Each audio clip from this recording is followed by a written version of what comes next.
आज सुबह 10:30 बजे की। सबसे महत्वपूर्ण बिंदु था लॉकडाउन 4 के बाद 1 जून से जो भारत सरकार की कल गाइडलाइंस आई थी उसके अनुरूप स्टेट गवर्नमेंट की गाइडलाइंस इशू करने का। मुख्यमंत्री जी ने एक एक बिंदु पर चर्चा करके जो अनुमति गाइडलाइंस की दी है वो अब जारी कर दी गई हैं। उसके बारे में मैं गाइडलाइंस के बारे में जो नई गाइडलाइंस जारी हुई हैं और 30 जून तक जारी रहेंगी उसके बारे में उन्होंने जो आदेश दिए हैं और स्टेट गवर्नमेंट की तरफ से जो जारी किया गया है उस पर मैं आपको ब्रीफ करना चाहूँगा। जैसा आपको सबको विदित है कि 8 जून से जो धार्मिक स्थल हैं और पूजा स्थल हैं उनको खोला जाएगा। होटल, रेस्टोरेंट और अतिथि सत्कार की जो सेवाएं हैं वो भी 8 जून से खुलेंगी और शॉपिंग मॉल्स भी 8 जून से खुलेंगे। लेकिन इन तीनों व्यवस्था के लिए भारत सरकार की जो हेल्थ विभाग की जो गाइडलाइंस आएंगी और जो प्रदेश सरकार अपनी गाइडलाइंस जारी करेगा उसके अनुरूप जो है ये 8 जून से ये खोलने की व्यवस्था होगी। द्वितीय चरण में भारत सरकार ने आदेश किया था कि समस्त स्कूल, कॉलेज, शैक्षणिक संस्थान, प्रशिक्षण संस्थान, कोचिंग आदि के संदर्भ में ये जुलाई 2020 से खुलेंगे।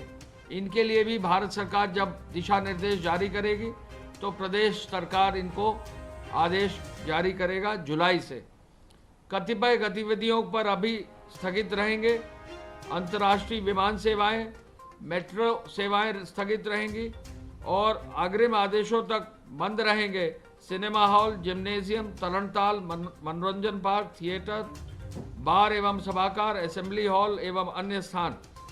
तो ये भारत सरकार के गाइडलाइंस के अनुरूप प्रदेश सरकार ने प्रथम बिंदु ये जारी किया है जो खोलने की अनुमति है। राज्य सरकार ने सैलून, ब्यूटी पार्लर के लिए विशेष आदेश दिए हैं कि वो भी सोशल डिस्टेंसिंग के साथ खोले जाएंगे, लेकिन जो वहाँ पर काम करने वाले लोग हैं उनको फेस मास्क का इस्तेमाल करना होगा और कोई भी टॉवल या कोई भी कपड़े का इस्तेमाल बार बार नहीं कर सकेंगे। यदि कोई कपड़ा या टॉवल का इस्तेमाल करते हैं तो उसको वन टाइम ही इस्तेमाल कर सकते हैं, या तो वो डिस्पोजेबल सामान का इस्तेमाल करें, कोई भी चीज़ का रीयूज ना करें। सैलून और ब्यूटी पार्लर और बार्बर शॉप्स में ये विशेष निर्देश राज्य सरकार के हैं जिससे कि संक्रमण से कहीं ना कहीं बचा जा सके। नर्सिंग होम और प्राइवेट अस्पतालों की इमरजेंसी की और ओपीडी की जो है छूट इस शर्त के साथ है कि प्रदेश सरकार में और जनपद स्तर पर जो स्वास्थ्य विभाग की अनुमति है उसके साथ वो चालू कर रखेंगे। एक विशेष निर्देश मुख्यमंत्री जी ने दिया है कि यदि किसी राजस्व ग्राम में या मजरे में जो है कंटेनमेंट जोन बन जाता है तो वहाँ यदि कृषि कार्य होना है यानी खेत होने, और चूंकि अभी बुआई का मौसम है और अभी जल्दी बुआई जो है होने वाली है, अभी जो है आगे किसी न किसी रूप में कोई ना कोई फसल जो है आगे लगेगी, तो ऐसे में जो उसका कृषि कार्य है किसानों का इफेक्ट ना हो तो कृषि कार्य करने की विशेष रूप से अनुमति रहेगी। ट्रैक्टर्स की विशेष रूप से यूज करने की अनुमति उस गांव में रहेगी जो कंटेनमेंट जोन में ही है और वहां पर किसी भी रूप में सोशल डिस्टेंसिंग का जरूर पालन होगा। एक आदेश ये किया गया है कि प्रत्येक स्थिति में taxi cab, maxi cab, 3 wheeler, auto, e rickshaw सबकी अनुमति रहेगी, लेकिन जो निर्धारित सीट है उससे ज़्यादा एक भी आदमी ना बैठे। इसके साथ साथ फेस मास्क हो, फेस कवर हो, सोशल डिस्टेंसिंग के लिए जो है वहाँ पर हैंड सैनिटाइज़र का भी इस्तेमाल अगर कर सकते हैं तो वो किया जाए और किसी भी रूप में पर्याप्त संख्या में जो है वहाँ पर ये व्यवस्था होनी चाहिए कि इन्फेक्शन किसी भी रूप में इस तरह के ट्रैवल से न फैले। 2 पहिया वाहन में 2 व्यक्ति तक चलने की अब छूट दे दी गई है, लेकिन जो भी व्यक्ति चलेंगे वो मास्क पहनेंगे, जो भी व्यक्ति चलेंगे वो हेलमेट जरूर पहनेंगे।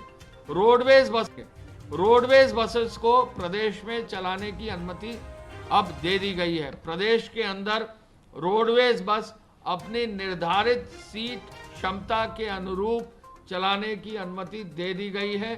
कोई भी रोडवेज बस अब जैसा कि रोडवेज विभाग चाहेगा, यूपीएसआरटीसी उत्तर प्रदेश राज्य परिवहन निगम अपने रोडवेज की बसों को संचालित करेगा, जिससे प्रदेश में लोगों के आवागमन में कोई दिक्कत न हो।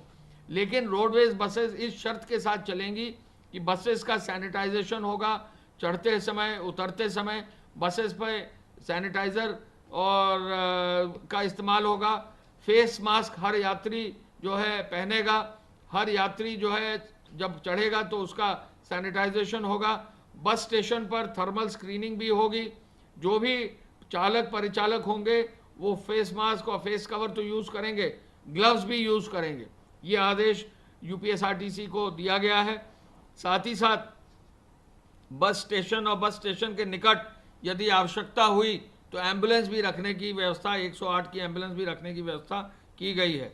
परिवहन निगम के जो बस स्टेशन है उस पर विशेष ध्यान रोडवेज सुनिश्चित करेगा, ये उनको निर्देश दे दिए गए हैं। स्टेज कैरेज और कॉन्ट्रैक्ट कैरेज यानी प्राइवेट बसों की भी चलाने की उपरोक्त शर्तों के आधार पर ही अनुमति होगी। सिटी बस को भी चलाने की अनुमति माननीय मुख्यमंत्री जी के आदेश से दी गई है। सभी प्रकार के वाहनों के संचालन में उपरोक्त निर्देशों का यदि पालन नहीं होगा तो एमवी एक्ट के अंतर्गत तो कार्रवाई होगी, लेकिन 30 जून तक जो एपिडेमिक्स एक्ट के अंतर्गत नोटिफिकेशन हुआ है तो भारी जुर्माना भी भरना पड़ेगा। तो जो भी चालक हैं, परिचालक हैं, जो भी ड्राइवर्स हैं, जो भी निजी वाहन मालिक हैं, वो प्रत्येक दशा में अपने इन निर्देशों का पालन करें, अन्यथा कहीं ना कहीं ट्रैफिक पुलिस और आरटीओ जो है इस पर कार्रवाई सुनिश्चित कर सकते हैं।